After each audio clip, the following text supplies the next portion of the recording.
Greetings and salutations, I'm Dexter from Research Strip, and I want to talk about strip club types. But what types of types? It should be common knowledge about these types: the bikini, the topless, the full nude, and if we stretch it, we can include restaurants like Hooters. What's the difference though between a strip club, a show club, a gentleman's club, a cabaret, and I'm pretty sure I missed a few. Now, I might be an idiot since I couldn't find any objective difference between them. Only difference I found was several mainstream articles explaining that gentlemen clubs are upscale strip clubs with a full bar and better finishings. But that was it. So, if anyone knows the industry standard, please let me know, and I want to feel like an idiot. Bradley Egan and Umer in 2009 decided to take on this task in a unique way. Every strip club sells a sexualized experience of counterfeit intimacy, but they can vary substantially in how they do so.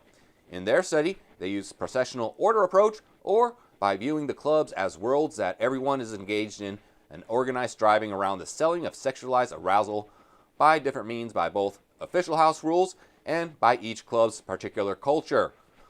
From the interviews with primarily dancers, there emerges three types of clubs: the hustle club, the show club, and the social club. Using their framework, they differentiate these clubs based upon how the dancers make their money, management style, and the overall culture of the place. The most hostile and toxic seeming type of club from the author's point of view is the hustle club.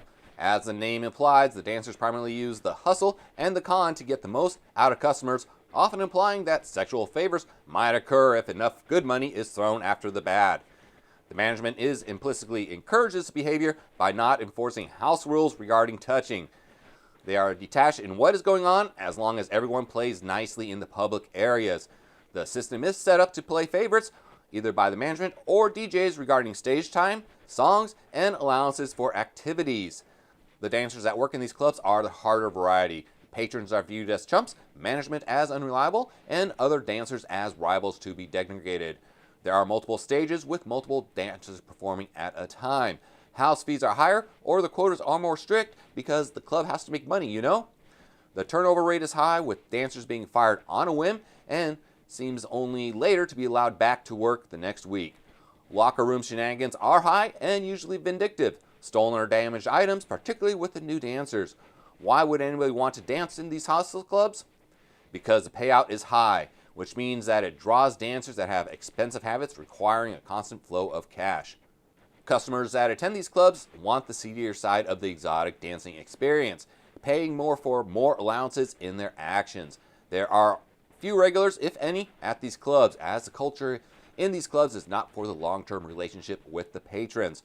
What are the signs of these clubs, you might ask? Well, first, there's a high number of dancers and customers, which sounds good, right? The turnover at that place, though, is high for both. The bar and specials are focused on the quantity of alcohol distributed and not the quality. Service is lacking for both patrons and dancers, and the environment has a rundown feel to it.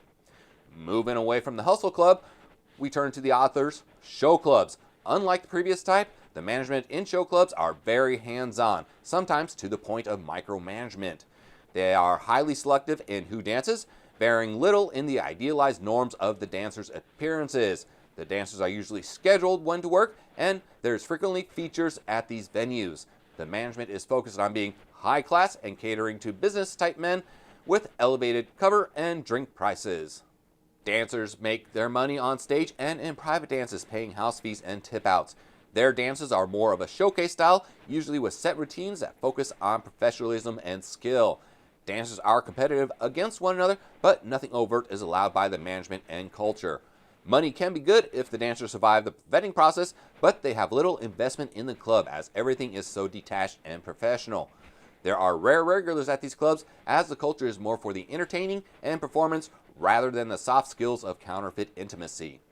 The final type of club is a social club, usually smaller with limited dancers. It is set up as a local bar with boobies. Management usually treats the dancers well and on a more personal level. The club seems to be a bit more lenient on the hiring practices with a variety of dancer types available.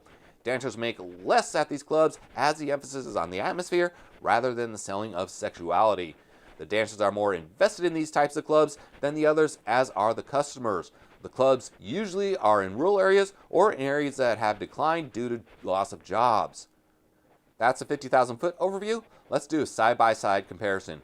First off is the club sizes, number of dancers, the customer turnover rate, the earning method of the dancers, earning potential, typical customer demographic, dance set characteristics, and booking. Moving on, we have their alcohol policy, management supervision level, payment and sale rules, attractiveness standards, and expectations for the dancers. And I love this one. These are the dancers' thoughts on each of these clubs. Dancers' perceptions of the atmosphere. The place is a meat market. Love that. Dancer attitudes towards customers. Dancers' attitudes towards other dancers. And interaction between the two. Here's table 4. These are the commitment types. First, you have structural commitment, which is why the dancers are working there and not leaving. You have personal commitment, saying if the dancers could leave, would they? And finally, you have the moral, is if they would feel guilt after leaving. The authors do state that these are not 3 distinct clubs. Rather, they are in a continuum of traits and culture. Like the Venn diagram, each club is most likely predominantly one type or another, but it has aspects of each of the others. Dancers should be able to distinguish each type of club that predominates when they first enter the club, based upon the management's questions and how the other dancers are working the club. Are there multiple dancers on the stage?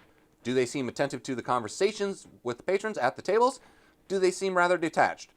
For the customers, it is a bit more problematic. If a patron is entering assuming he is attending a show club type of establishment, yet it is a hustle club, they will most likely not enjoy their experiences. The same actually can be said if someone is expecting a hustle club but enters a social club. His assumption will most likely bring conflict with the management and dancers. On a final note, I would like to submit that an individual club can morph between the types depending on the time of day and the day of the week, with a club being more social during the slower times and evolving into the other types as the day progresses and as the weekend approaches. And with that, goodbye.